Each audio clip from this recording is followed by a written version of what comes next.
लोग क्या बताएं कि आपका वोटर आईडी कैसे डाउनलोड किया जाएगा। चलिए यहाँ पर वीडियो बना आप लोग का वोटर आईडी डाउनलोड करनी इस सेंट एप्लीकेशन प्ले स्टोर से डाउनलोड करके वगैरह के डाउनलोड ई वोटर कार्ड को टच करके खोलेगा भाई के यहाँ पर मोबाइल नंबर डालना है आप लोग।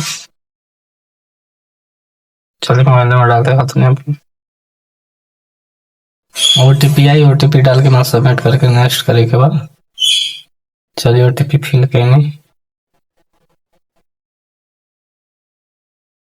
लॉगिन के लिए वोटर आईडी का नंबर है वो डालना आपको। यहाँ पे स्टेट सेलेक्ट करिए, यहाँ पे फैचिंग डिटेल टच किया, ये आ गया मेरा, फिर प्रोसीड भी किया, ओटीपी आएगा, वेरीफाई डाउनलोड हो जाएगा आपका आधार कार्ड। यहाँ पे ओटीपी डाल के आप लोग अपना वोटर आईडी पर आप डाउनलोड कर सकेंगे पीडीएफ में।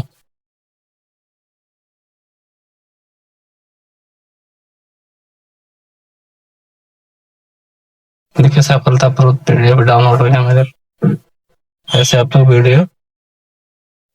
लोग पीडीएफ डाउनलोड कर सकेंगे अपना वोटर आईडी